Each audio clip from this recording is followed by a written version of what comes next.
নবীজি সাল্লাল্লাহু আলাইহি ওয়াসাল্লাম যখন ফেরত আসলেন, 5 ওয়াক্ত নিয়ে আসলেন, আল্লাহর নবীকে বললেন, বলে তোমার উম্মতেরা 5 ওয়াক্ত নামাজও পড়তে পারবে না।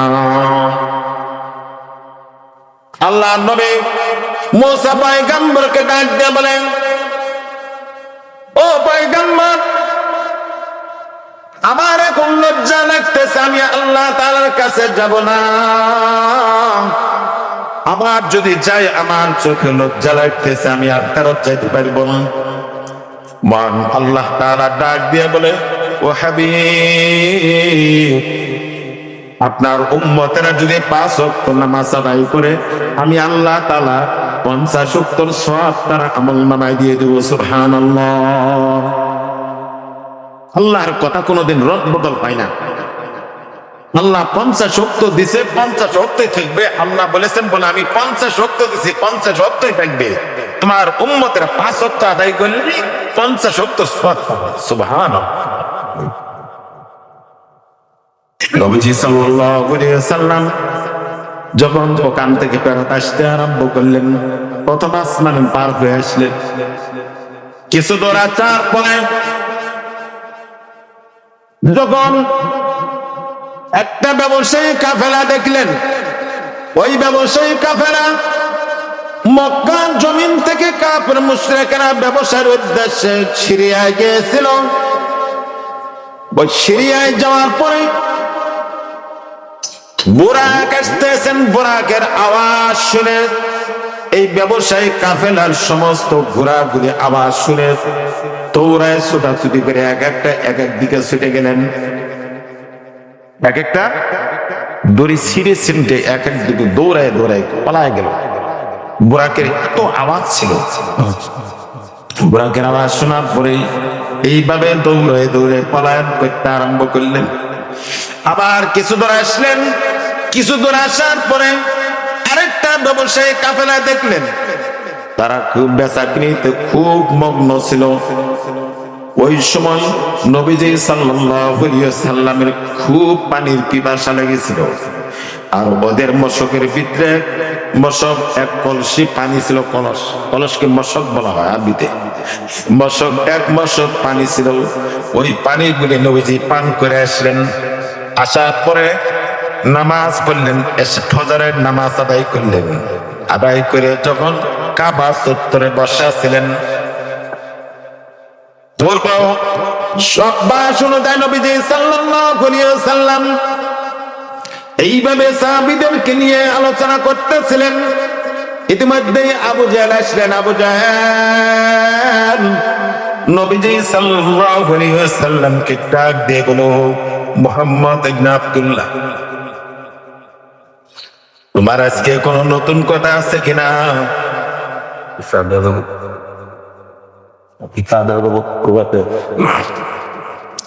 তোমার কোন নতুন কথা আছে কিনা? প্রতিদিন যেভাবে নতুন কথা বলো।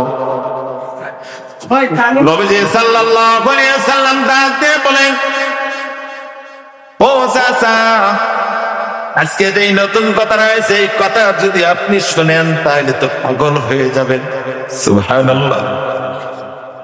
আজকে এমন একটা নতুন কথা বলবো, যে নতুন কথা জীবনেও কোনোদিন শোনেন না। সুবহানাল্লাহ। নবীজি সাল্লাল্লাহু আলাইহি ওয়াসাল্লামকে বললেন, বলো। আল্লাহর নবী ডাক দিয়ে বলে, চাচা, আজকে রাত্রিতে আমি আমার ফুপির ঘরে, উম্মে হানির ঘরে শোয়া ছিলাম। আমি জাগ্রত অবস্থায় তন্দ্রা যাইতেছি। ইতিমধ্যে জিব্রাইল ছাদ ফাঁকা করে ফেললেন। জিব্রাইল প্রবেশ করলেন। জিব্রাইল আমাকে নিয়ে ওই ফাঁকা দিয়ে বাহিরে আসলেন। হাতিমে কাবায় নিয়ে গেলেন। আমার সেনা চাক করলেন। এরপরে জমজমের পানি দিয়ে দৌ দৌ করলেন। সমস্ত মাখলুকাতের সমস্ত ভালো গুণগুলি আমার কলবের ভিতরে ঢুকায় দিলেন। দেওয়ার পরে আমাকে নিয়ে বুরাকে উঠাইলেন। বুরাক নিয়ে যখন দৌড়াইতে, সুবহানাল্লাযী আসরা বিআবদিহি লাইলাম মিনাল মাসজিদিল হারাম মসজিদুল হারাম থেকে যখন রওনা হয়ে গেলাম, কিছু দূর যাওয়ার পরে আমাকে বলা হলো, নবীজি আপনি এই জায়গায় নেমে 2 রাকাত নামাজ আদায় করেন। আমি নামাজ আদায় করলাম। জিজ্ঞাসা করলাম এই জায়গাটা কোন জায়গা? বলে এই জায়গা হলো ইয়াসরিব পল্লী। আবার কিছু দূর যাওয়ার পরে 2 রাকাত নামাজের অনুমতি হলো। আবার 2 রাকাত নামাজ পড়লাম। জিজ্ঞাসা করলাম এই জায়গাটা কোন জায়গা? ওই জায়গাটা হলো তুর পাহাড়, যেই জায়গায় মুসা পয়গম্বর দাঁড়ায় আল্লাহর সঙ্গে কথা বলতেন।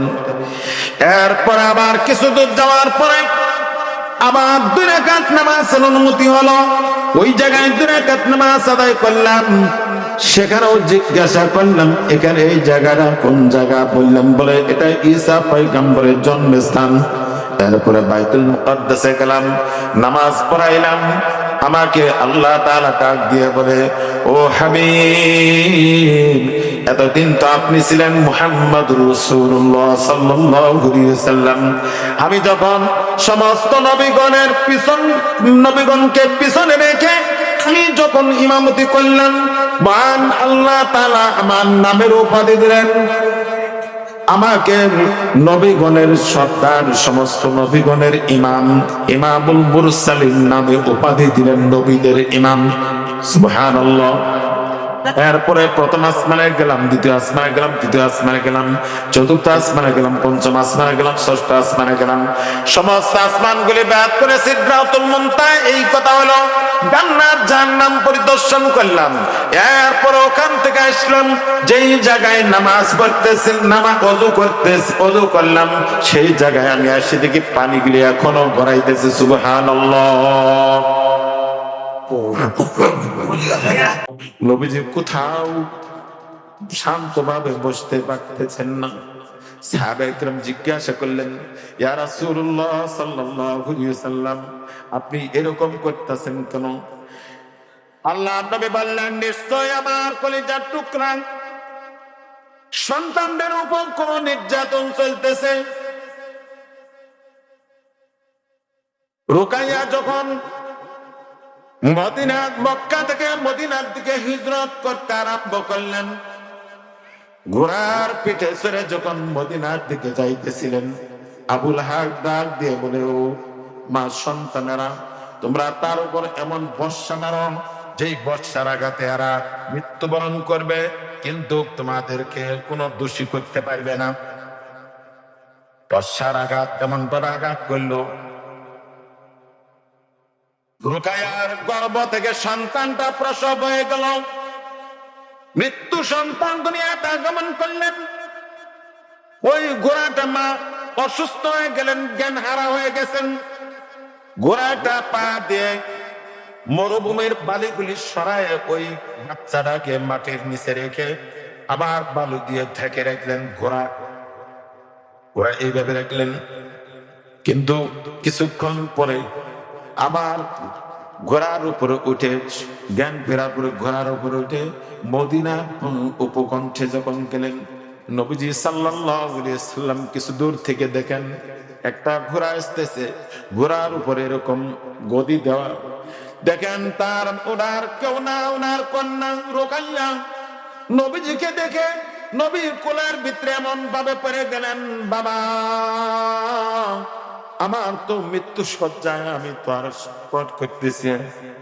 বাবা আপনি আমাদেরকে রেখে এসেছেন, আমাদেরকে দুনিয়াতে রাখবে না, এরা আমাদেরকে মেরে ফেলবে।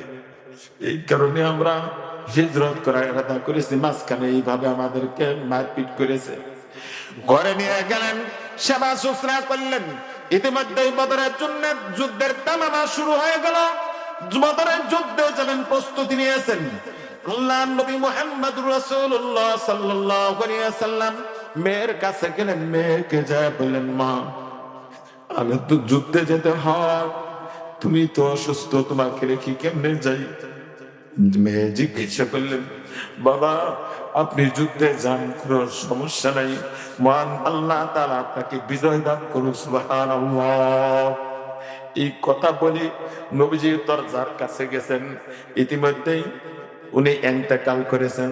সুবহান ইন্না লিল্লাহি ওয়া ইন্না ইলাইহি রাজিউন। ইন্তেকাল করলেন। নবী সাল্লাল্লাহু আলাইহি ওয়াসাল্লাম দাফন করলেন। দাফন করে হাত ঝাড়া দিতে দিতে যুদ্ধের ময়দান দিকে রওনা হয়ে গেলেন। ওখানে একটা মিনিটও দেরি করলেন না। সাহাবায়ে কেরাম জিজ্ঞাসা করলেন, নিয়েছে বোকা নিয়েছে বোকা নিয়েছেন? নবীজি সাল্লাল্লাহু আলাইহি ওয়াসাল্লাম বদরের যুদ্ধ থেকে রওনা হয়ে গেলেন। যুদ্ধ আরম্ভ হয়ে গেল, যুদ্ধ শেষ। আল্লাহ মহান আল্লাহ তাআলা মুসলমানদেরকে বিজয় করে দিলেন। সুবহানাল্লাহ। মহান আল্লাহ তাআলা আমাদের নবীকে মহব্বত করতে হবে। কিভাবে মহব্বত করতে হবে? তিনটা পদ্ধতিতে। কয়টা পদ্ধতি? যদি তিনটা পদ্ধতি আপনার আমার ভিতরে না থাকে, জবানে বলতে হবে লা ইলাহা, মানে জবানে আপনাকে দরুদ শরীফ বেশি বেশি পড়তে হবে। কি পড়তে হবে? দরুদ শরীফ বেশি বেশি পড়তে হবে। আর অন্তরে মহব্বত, অন্তর দিয়ে ভালোবাসতে হবে, মহব্বত করতে হবে। 3 নাম্বার, সমস্ত অঙ্গ প্রত্যঙ্গ দিয়ে নবীর সুন্নতগুলি আদায় করতে হবে। এই তিনটা পদ্ধতি যার ভিতরে থাকবে সে ব্যক্তিকে আল্লাহর নবী সুপারিশ করবে। সুবহানাল্লাহ।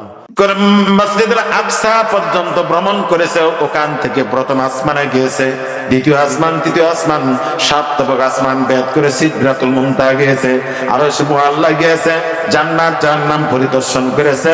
এর ভিতরে 27 বছর কাটা আসছে। এক রাতের ভিতরে 27 বছর কাটাইছে। এর বলতো এর মতন বড় পাগল আর দুনিয়াতে আছে নাকি? নাউজুবিল্লাহ। জিজ্ঞাসা করলেন, বলে ও চাচা, এটা কি আমার নবী বলেছে? বলে হ্যাঁ, আমি নিজ কানে শুনে আসলাম। ডাক দিয়ে বলে, সাদাক্তা ইয়া রাসূলুল্লাহ, আমার নবী যদি বলে থাকে তাহলে সত্যই বলেছে, সত্যই বলেছে। সুবহানাল্লাহ। দৌড়ায় গেলেন নবীর কাছে। নবীর কাছে জিজ্ঞাসা করলেন, বলে ঘটনা সত্য কিনা? বলো হ, আমি গিয়েছিলাম। আল্লাহ তাআলা কোরআনের আয়াত নাযিল করে দিলেন, সুবহানাল্লাযী আসরা বিআবদিহি লাইলাম মিনাল মাসজিদিল হারামি ইলাল মাসজিদিল আকসা আল্লাযী বারাকনা হাওলাহু লিনুরিয়াহু মিন আয়াতিনা ইন্নাহু হুয়াস সামিউল বাসীর। আল্লাহ তাআলা আয়াত নাযিল করে জানায় দিলেন। আবু জাহেল জিজ্ঞাসা করলেন, ও মুহাম্মদ, তুমি যদি ভ্রমণ করে থাকো, যদি মেরাজ করে থাকো, তাহলে তোমার প্রমাণটা কি? একটা প্রমাণ দাও। কোন প্রমাণ আছে কিনা? তাহলে যদি প্রমাণ থাকে তাহলে সেই প্রমাণগুলি উত্থাপন করো। নবী সাল্লাল্লাহু আলাইহি ওয়াসাল্লাম বাগ দিয়ে বলল, চাচা, আপনাদের বংশের লোকেরা সিরিয়ায় ব্যবসার উদ্দেশ্যে একটা কাফেলা গিয়েছে কিনা? বলো হ্যাঁ গিয়েছে। তুমি জানো নাকি? বলো হ্যাঁ গেছে। বলে তাহলে কি? কোন ওই যে ব্যবসায়ী কাফেলা সিরিয়া গিয়েছে, ওই সিরিয়ার লোকেরা, সিরিয়ায় যারা ব্যবসায় উদ্দেশ্য গিয়েছে, আমি যে ওই জায়গা দিয়ে যাইতেছিলাম, আমার বুরাকের আওয়াজ শুনে তাদের ঘোড়াগুলি ছুটে এক একটা এক এক দিকে চলে গিয়েছে। সুবহানাল্লাহ। ওই ব্যবসায়ী কাফেলার লোকরা যখন আসবে তখন আপনি জিজ্ঞাসা করে দেখেন কথাটা সত্য কিনা। আরেকটা প্রমাণ আছে। বলে কি? আপনাদের ব্যবসায়ী কাফেলার লোকেরা খোরাসান, ওই জায়গায় একটা ব্যবসায়ী কাফেলা গিয়েছে। তারা বেচা কেনায় খুব ব্যস্ত ছিল। তাদের মশকের ভিতরে যা পানি ছিল সমস্ত পানিগুলি আমি পান করে এসেছিলাম। আপনি ওরা আসলে পরে জিজ্ঞাসা করবেন, বলে কলসের ভিতরে তো পানি ছিল না, ওরা এসে পানি পায় নাই। ব্যবসায়ী কাফেলা সংবাদ দেন, সংবাদ রাখবেন। এই কথা বলার পরে সোমবার দিন পর্যন্ত অপেক্ষা করতে লাগলেন।